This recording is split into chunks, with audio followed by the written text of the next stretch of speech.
You can turn to 2 Kings. We've been going through 1st and 2nd Kings together for 16 or 17 weeks. I don't know if my week count on my notes is correct anymore, but something like that. And so what I want to do here is kind of survey a large section in 2 Kings where there's a series of stories that are illustrative of a few principles. And I've got 4. Okay, I'll do 2 this morning and 2 next week covering this whole section. And if you'd like notes, by the way, you can pick them up on the back table. There's a couple of tables back there you can grab notes. If you're watching this online, you can click on the description of the video and get a link to the notes. So I have four things.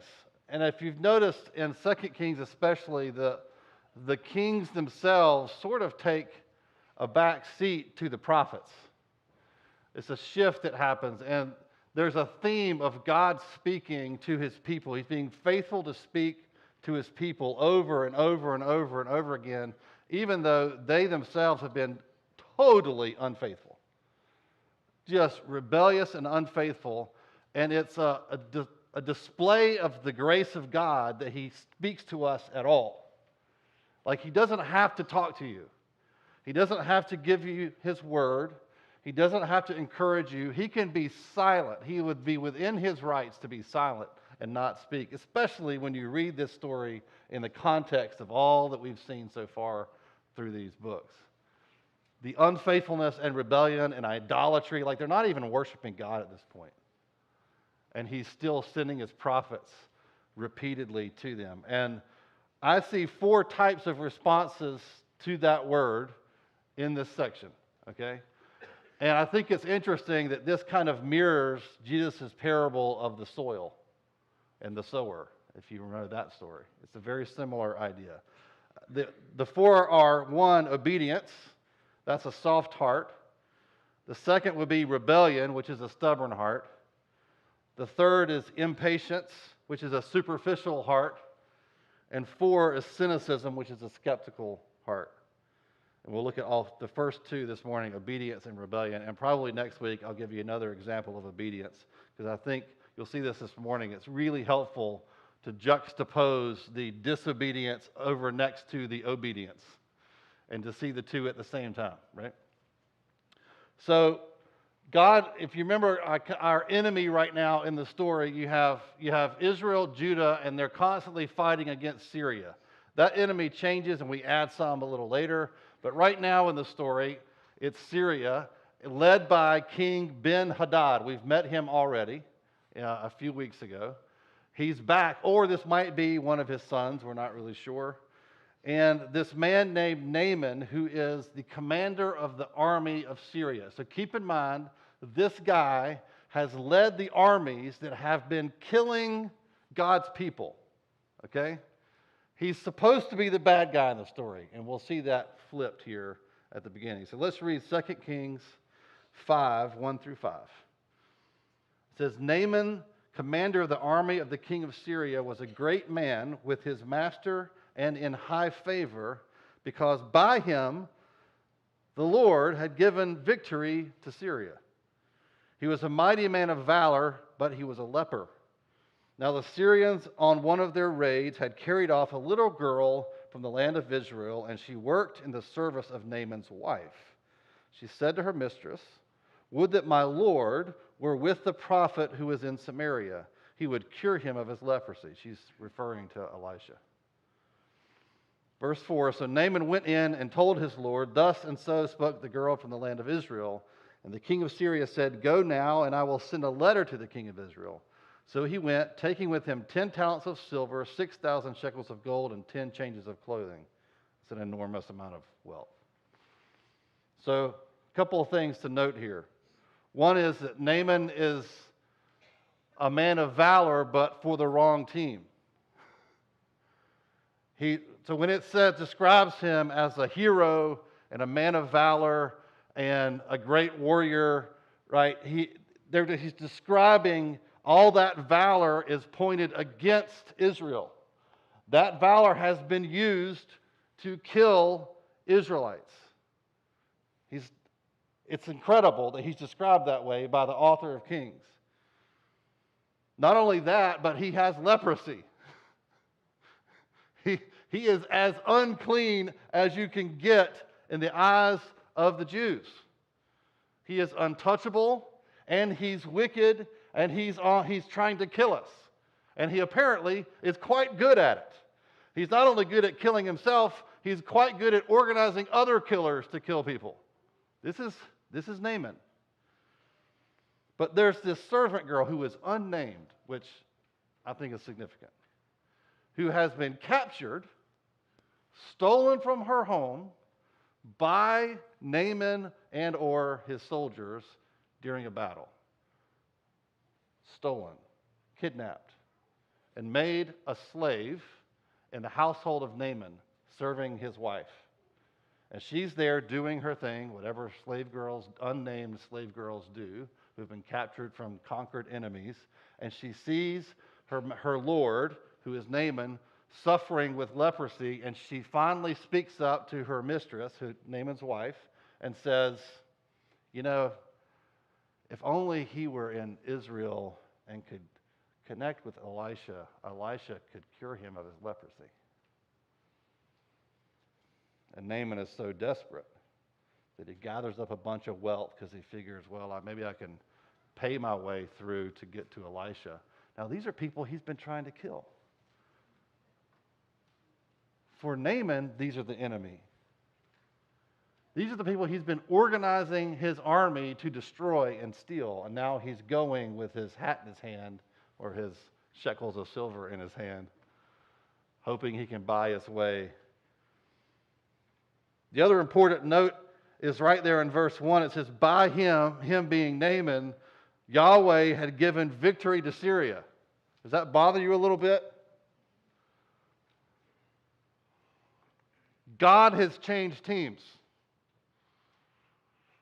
God is now supporting and enabling wicked, pagan, idol-worshiping Syria to win over his people because his people are being unfaithful. Syria is a judgment against Israel. God is sovereign even over victories and wins and losses. He's sovereign over it. And thirdly, there's a little girl that had been taken from Israel in battle and is now a servant to Naaman's wife. And she is the representative, not so much of Israel, because Israel is being unfaithful. She's a representative of God in a pagan land. Not by her choice. What's happened to her is tragic. I don't want to gloss over that, but it's also by God's design. That should rattle your theology a little. Shake the snow globe. That's what I've been thinking lately. I feel like God just wants to shake our snow globe a little bit, get things moving. And that's one of those things. God has sovereignly allowed the bad guys to win over the good guys. And he's sovereignly allowed a sweet little girl to be stolen from her home and taken into a pagan, wicked place so that she can bear witness to the power of God in Elisha. Because look what happens. Verses 5 to 15, it says, and the king of Syria said, go now, and I will send a letter to the king of Israel. So he went, taking with him 10 talents of silver, 6,000 shekels of gold, and 10 changes of clothing. And he brought the letter to the king of Israel, which read, quote, when this letter reaches you, know that I have sent to you Naaman my servant, that you may cure him of his leprosy. Ben-Hadad did not understand the situation. He didn't say, he was supposed to say, I've sent him so that Elisha can cure him of his leprosy. Instead, he thinks the king of Israel is going to cure him of his leprosy. And when the king of Israel read the letter, he tore his clothes and said, am I God to kill and to make alive, that this man sends word to me to cure a man of his leprosy? Only consider and see how he is seeking a quarrel with me. Just a bunch of numbskulls are in charge. Ever feel that way? Yeah, it's almost funny if it wasn't so tragic. Verse 8, but when Elisha, the man of God, heard that the king of Israel had torn his clothes, he sent to the king, saying, why have you torn your clothes? Let him now come to me, that he may know that there is a prophet in Israel. Thank God for Elisha. So Naaman came with his horses and chariots, which is funny, and stood at the door of Elisha's house. And Elisha sent a messenger to him, saying, go and wash in the Jordan 7 times. I love that Elisha did not go out to see him. This is a key point in the story. He says, go wash in the Jordan, the dirty Jordan, 7 times, and your flesh shall be restored, and you shall be clean. But Naaman was angry and went away, saying, behold, I thought that he would surely come out to me and stand and call upon the name of the Lord his God, and wave his hand over the place and cure the leper. Are not Abana and Pharpar, the rivers of Damascus, better than all the waters of Israel? Could I not wash in them and be clean? So he turned and went away in a rage. He has been offended. His pride has been offended. Verse 13, but his servants came near and said to him, my father, it is a great word the prophet has spoken to you. Will you not do it? Has he actually said to you, wash and be clean? So he went down and dipped himself 7 times in the Jordan, according to the word of the man of God, and his flesh was restored like the flesh of a little child, and he was clean. Then he returned to the man of God, he and all his company, and he came and stood before him, and he said, behold, I know that there is no God in all the earth but in Israel.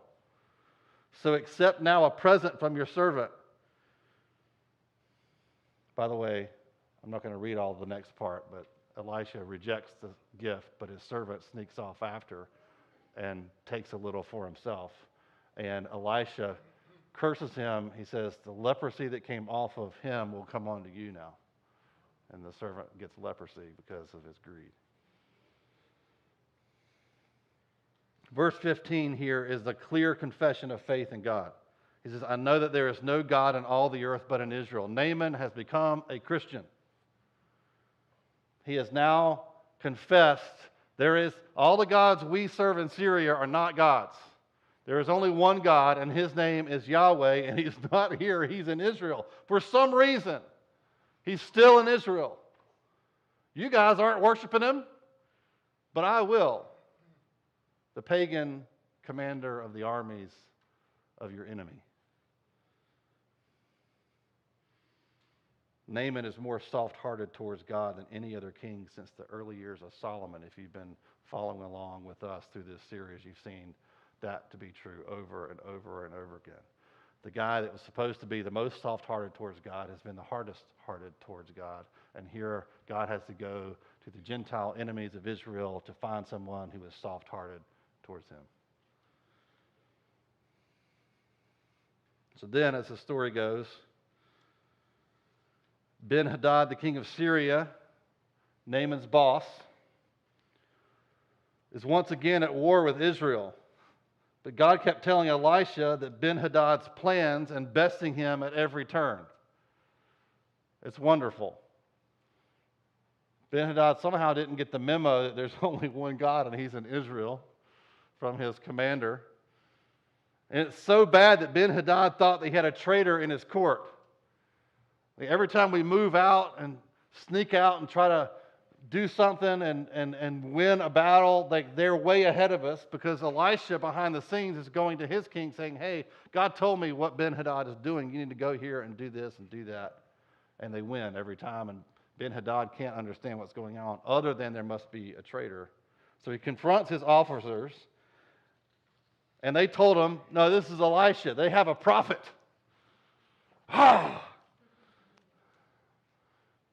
There's Jedis on their side.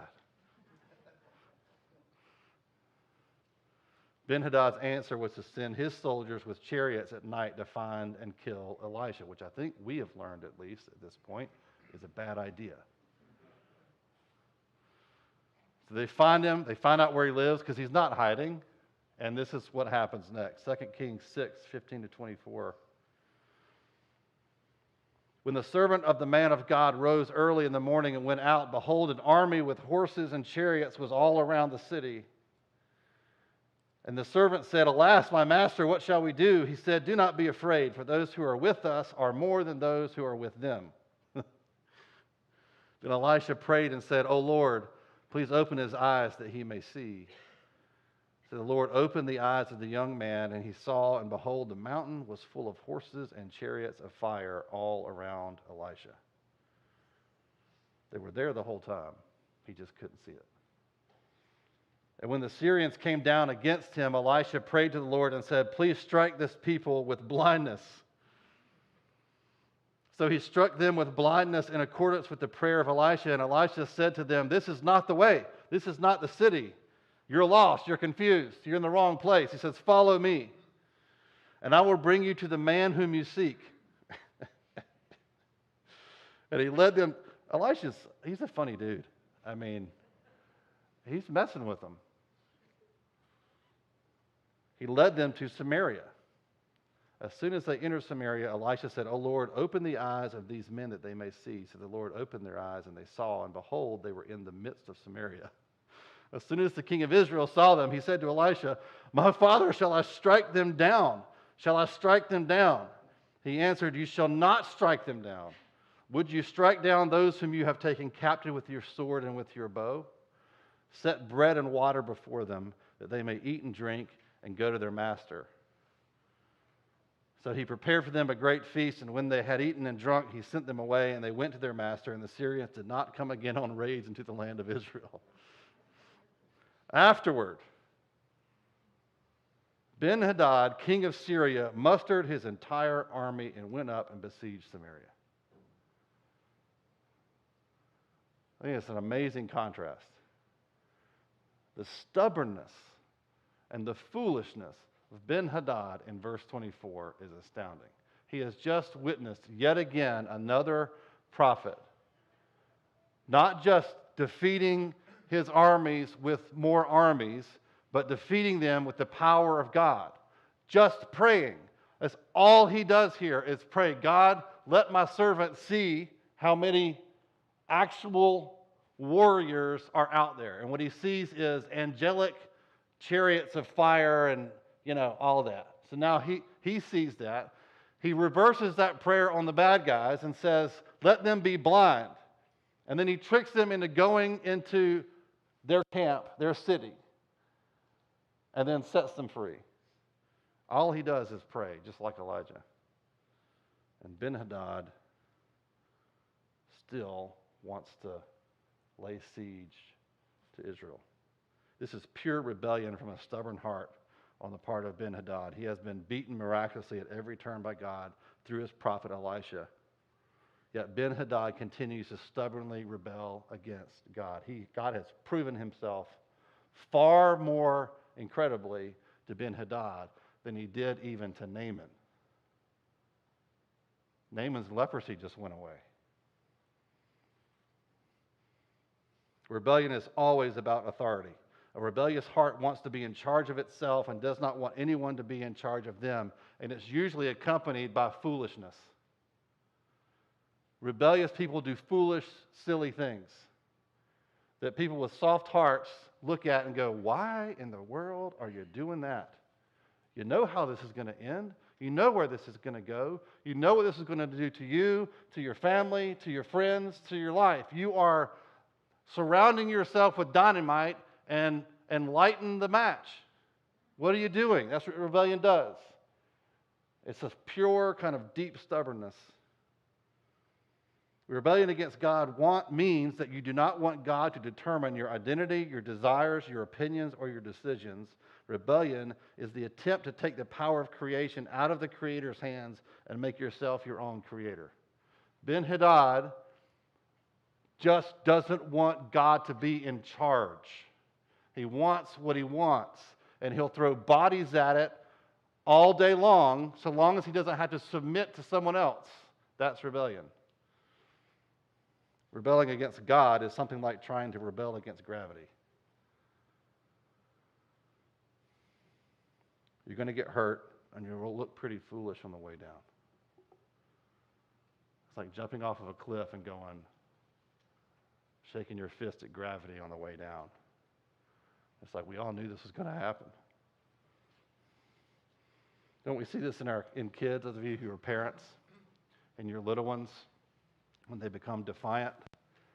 And this is a little person who, if you left them alone for an hour, they'd probably die. They would wander off into traffic. They would eat something that they can't swallow. They wouldn't eat at all. They can't change their own diapers. And they are standing there defiantly refusing to do what you say. Their only source of life, protection, and their only resource at all is you. And they are defying you with this red face, anger, and rage. I won't ask for a show of hands because we know every single parent in the room has experienced this. And it's simultaneously laughable and convicting because you recognize the same silliness in your own heart. Because this is how we are with God. It's like rebelling against gravity. Have you noticed that the world we live in is willful, unrepentant rebellion against the absolute authority of our Creator God? Have you noticed this around you? And how we can all see where it's going, and how it's at times laughable, but also tragic. I'm not referring to one or two social issues like gender, sexuality, and politics. Those are the surface tremors of a deeper problem of the pot rejecting the potter's hand altogether, wholesale.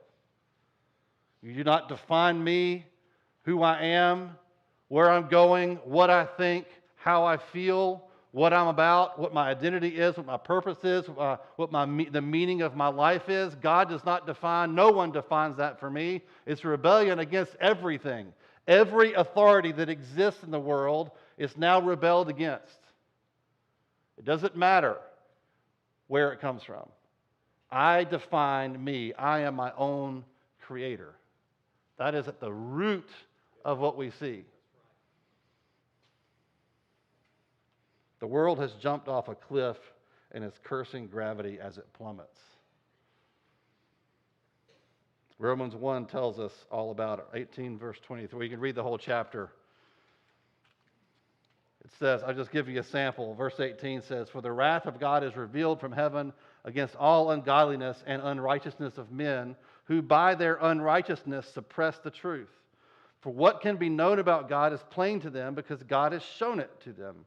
For his invisible attributes, namely his eternal power and divine nature, have been clearly perceived ever since the creation of the world, in the things that have been made. So they are without excuse, for although they knew God, they did not honor him as God or give thanks to him, but they became futile in their thinking, and their foolish hearts were darkened. Claiming to be wise, they became fools and exchanged the glory of the immortal God for images resembling mortal man and birds and animals and creeping things. Paul's describing the state of mankind from the beginning. But it sounds like a description of our world right now, does it not? Just remind yourself for a minute that this is the story of humanity from the beginning, not just right now. I think this is why it's helpful to see the obedient and soft heart of Naaman next to the rebellious heart of King Ben-Hadad. It reminds us that all is not lost. We are the servant girl. You're not Naaman. You're not a king. You're the exiled servant girl who has no name.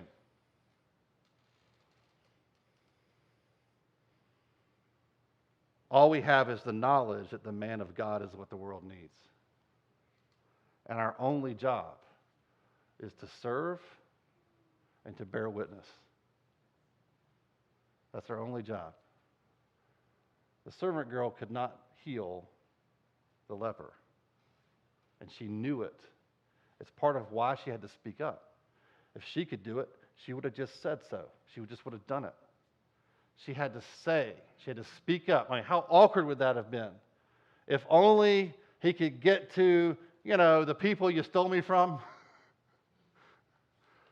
to Elisha the prophet,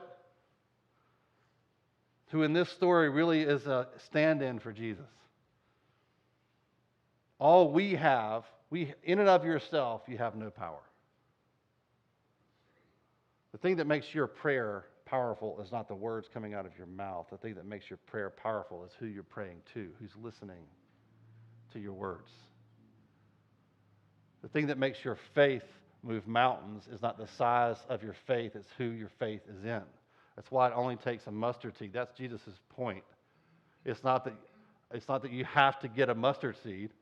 It's that any amount of faith is enough to heal lepers, raise the dead, move mountains from one place to another, completely change the world, to reach over into a pagan, wicked nation that is trying to kill you and reach over and rescue a lost soul in that place. Not by even Elisha the prophet, not by a king, not from anyone who's been anointed by anyone. It's a nameless little servant girl with a tragic story who was stolen from one place against her will and put in a wicked place and forced to live there and serve. And she remained faithful to God in that place. How easy would it have been for her to grow bitter and frustrated with her situation and say, I'm not going to help him out. He's my oppressor. I'm not going to speak and bear witness to Christ, to him in this place. I got my own problems. I'm having to serve these people that I don't like in a place that is unfamiliar to me where I get no encouragement. Nothing at all. All I get is told, your God is dead, forget him, just assimilate to this culture. And somehow she manages not to do that, and instead she speaks and bears witness. One sentence out of her mouth, and look what happened. The world needs to see a church that acknowledges God in all its ways.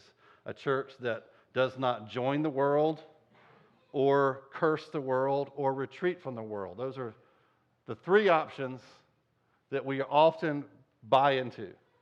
Either I'm just going to, if you can't beat them, join them. So I'm going to be just like the world. I'll watch what they watch. I'll think what they think. I'll buy into the whole thing because I just got to live. I'm just not going to have a filter. It's just all going to come in. It's fine. It's fine. It's fine. Or I'm going to stand in the middle of the world and curse it, shake my fist at it, and be the raving lunatic on the street corner who just curses everyone and wishes they'd all just be quiet and go away. Or we think we have to retreat into the church bunker and hide and just wait out the storm. We're just waiting here while the hurricane's blowing and just pray Jesus comes back. Those are all bad options. Jesus said, be in the world, but not of the world. And our example is Jesus. He could have stayed there and watched the world burn. He could have. He had every right because we're just a bunch of rebellious, hard-hearted idolaters. But instead, he comes here in the flesh and walks around and he testifies about himself. I'm the one. I'm the guy. Proverbs 3:5-8 says, trust in the Lord with all your heart and do not lean on your own understanding. In all your ways acknowledge him and he will make straight your paths. Do not be wise in your own eyes. Fear the Lord. Turn away from evil. It will be healing to your flesh and refreshment to your bones. Verse 6 is the antidote to Romans chapter 1. In all your ways, in everything you do, acknowledge God. Romans 1 says, we saw God, saw who he is, saw he's the creator, and said, no, I'm not going to acknowledge you anymore. I'm doing my own thing. I'm now my own creator. Now I'm in charge. And the result of that was foolish thinking, darkened thinking, and a whole bunch of insanity. All the insanity we live in right now. Proverbs says, acknowledge him, and what will he do for us in response? He will make straight your paths. Just simple acknowledgement of God is all he wants. He wants your worship. He wants you to say, hey, this is all for you. That breath, that heartbeat was yours. Every gift I have, everything I do, everything I own is all yours. Every blessing I have, every bad thing I have, it all comes from you. All of it. I acknowledge you in all my ways. And God's response is he makes straight the paths. Don't you want God to make the path straight in the world? This is what we bring. Naaman didn't have to trust God completely. Get this. Did you notice this in the story? He doesn't come to repentance before he gets in the river. He's still like, this is the dumbest thing I've ever heard. What good will it do to bathe in this dirty river? I'm not even going to get clean. He said, go bathe in the Jordan? This is dirty, muddy, nasty. I could go home and do this in a much cleaner place. This makes no sense to me at all. And his servants say to him, just do it, man. Just do it. You came all this way. He's Elisha, after all. Just do it. See what happens. So he just does it. Can't you see his face when he's doing it? His hands aren't up in the air crying, full of expectation. Oh, the Lord is about to meet me in this nasty river. There's none of that. He's just, all right, and he's irritated because he hasn't been honored the way he thinks he should be. And why would God do it this way? He knows that Elisha could just wave his hand over it and it would be gone. But he just does it because simple obedience. His faith is so tiny you can barely see it on the page. His faith is only big enough to stand in the water 3 times. And what God does is he completely heals him, and his faith expands. And he says, there's no other God but this one. Same thing with the servant girl. The servant girl didn't. Do you see how little she did? She didn't have a great speech. She didn't tell a bunch of stories about how Elisha and Elijah before him had done great miracles, to build her faith in his. She didn't have a gospel tract to hand him with nice artwork. She didn't have a John Piper sermon clip, because no one watches sermons anymore, but a little 30-second inspirational clip with music behind it. She didn't even have that. She had no social media at all, in fact. And all she did was say, wouldn't it be great if you could be in Israel with Elisha? Because surely you'd be healed then. Wouldn't it be great? I don't know. And that's it. That's all it took. She certainly wouldn't see herself as a hero. She certainly wouldn't expect us to be talking about her now, thousands of years later. She's just a servant girl. And then there's no record of her doing anything after this worthy of note. It's this one moment where she speaks up one time awkwardly in her situation.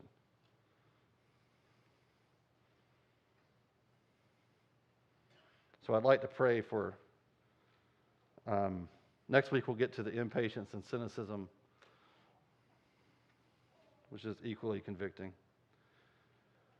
But I think we have to begin with ourselves and our own inclination towards rebellion. I think it's very easy, like I said, to just point at the world and say, wow, what a bunch of rebellious, awful foolishness. And not look at ourselves and our own inclination to want to be in charge of ourselves. And we first repent of that. And so I want to do that first, and then I want to pray for people. I want people to come up in just a minute who just want to be a good servant girl or boy. Who just want to be nameless, but want to be used by God to testify to the power and the goodness of Christ in the world. That are willing to say, God, if you need to take me captive and place me in a difficult place in the world where I don't know how to act or how to talk or how to navigate the complexities of the rebellion around me, but I'm willing for you to drop me in, and I'm telling you, all I can do is say, hey, wouldn't it be great if you met Jesus? And that's all I know how to do because I have no power in my hands. I'm just a lowly, nameless servant with no power, no words, no ability, nothing but my slavery to my name. And I'm willing to be dropped wherever you want to put me. And if it's in a dark hole somewhere in the world, so let it be. I just want to be your servant. So I want to pray for you, but I think we got to start with confessing. If you feel like, there's something in my heart that's just like not interested in God being in charge. I want to think the way I think. I want to do what I want to do. Maybe you're not a Christian at all, because this is the doorway in. It's been mentioned several times this morning already. The doorway in is Jesus is Lord. He's in charge. He's the boss. And I'm excited about it because he's a pretty great boss. But he's in charge. That's the way in. That's the doorway in. It's also the doorway we keep coming through as we walk with him. Is more and more submission to his authority over us. Wherever you take me, wherever you lead me, I'll follow. Whatever you ask of me, I'll do. It's a sharp edge of grace. He has done everything for you. You have been bought with a price. You are not a free agent. Because he's done everything for you, it's all 100% his righteous and 0% of yours. You didn't meet him halfway or a third of the way there. You were dead in your sin, and he made you alive. You could do nothing for yourself. What that means is he gets to ask anything of you he wants. You are 100% his servant. If he wants you to stay right here, you stay here. If he wants you married, you'll be married. If he wants you single, you'll be single. If he wants you in this church, that's where you're going to be. If he wants you in Turkey somewhere, that's where you're going to be. Wherever he says you go, that's where you go because he gets to ask because he paid for you. And it's a joy. There's no better life than that one. There's not. That's where the deepest satisfaction is going, I'm yours. And so I think we start there, and then I want to pray kind of in response to Michael Cotton's word this morning about the lost ones. I don't just want the lost ones in my life to get saved. I'm jealous to be the one that leads them. I mean, why not ask? I mean, I want them to get saved. But what if you or I could be this little servant girl or boy who whispered the witness and it brought them in? Wouldn't that be pretty exciting? So why don't we start? I want you to stand together. We'll just take a minute to confess our sins to the Lord between you and him.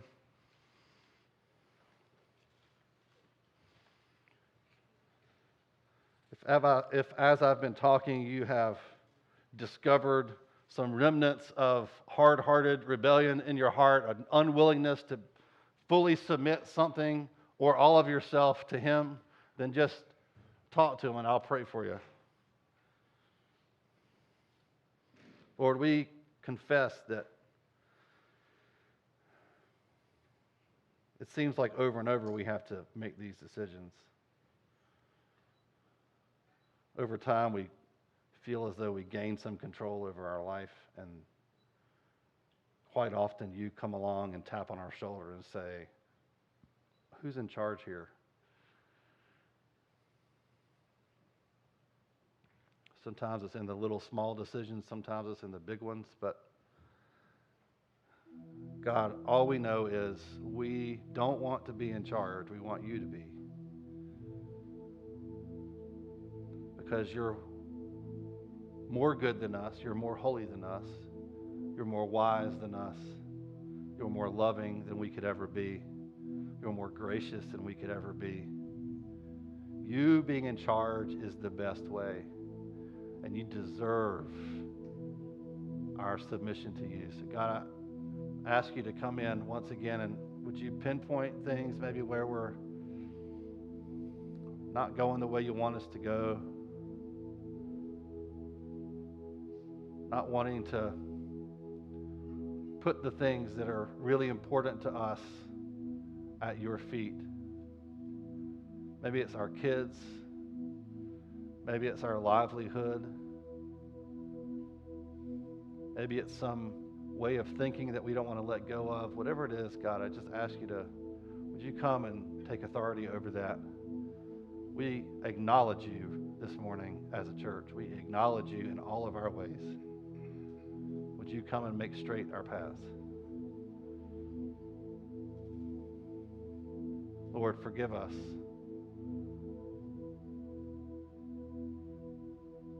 Forgive us for trying to shape ourselves and our lives in our own image instead of